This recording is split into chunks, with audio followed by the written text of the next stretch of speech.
So you found out your enneagram type. Now what? Or whatever you think your enneagram type is, which it might not be. If you think you're a 4 or a 5, you're probably not. I think that the secret to free will, which everyone has free will on some level, right?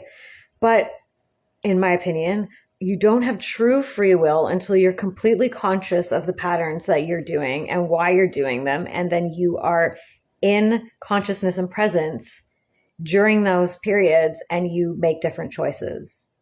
So I had another video, are you an NPC? So to me, an NPC is not present and conscious, not present and consciously aware.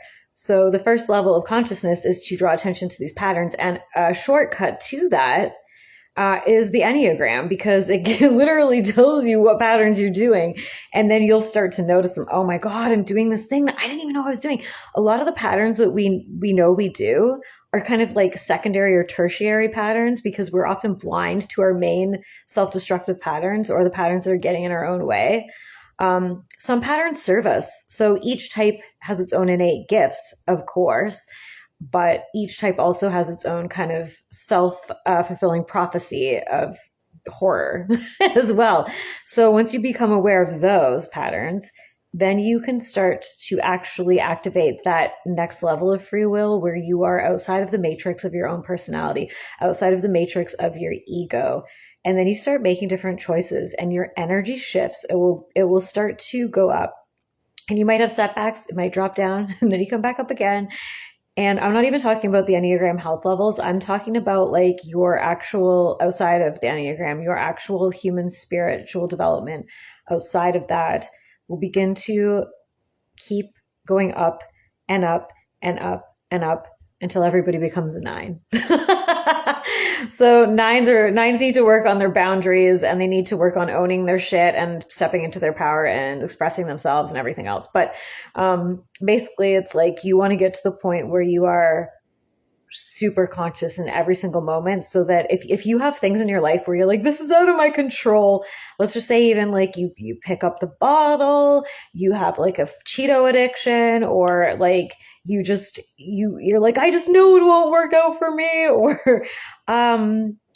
for 7s, like that's what I am. It's like the pattern is often like chasing the high, new interest all the time. Like, oh, a new idea. And it's painful because it feels good.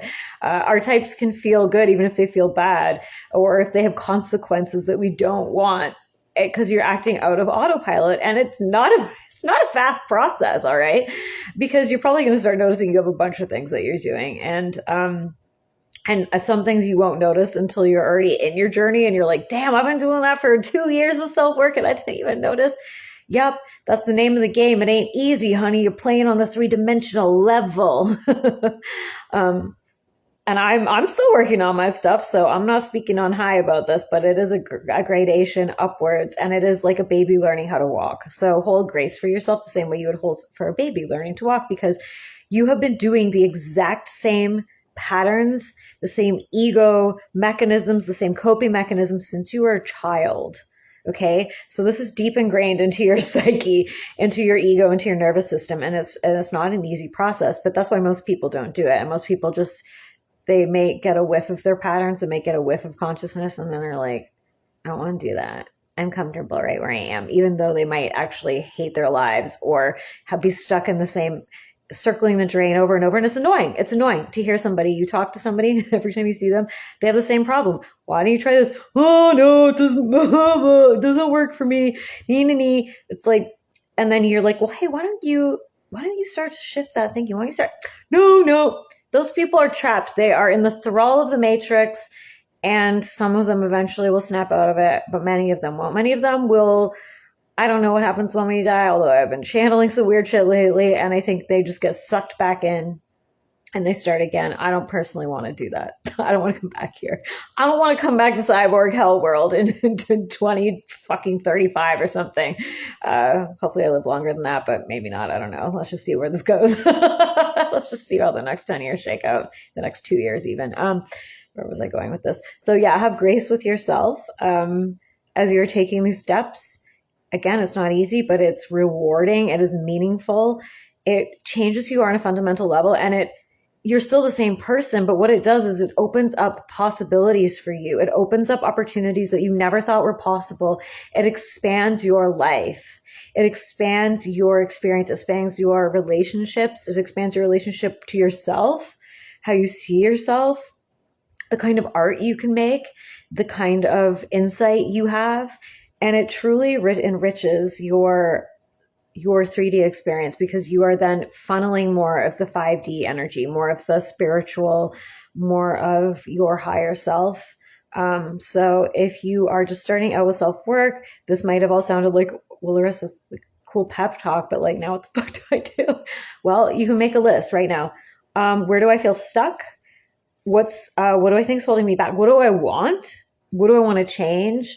And what's holding me back from changing that? Because right there, that's going to be a limiting belief.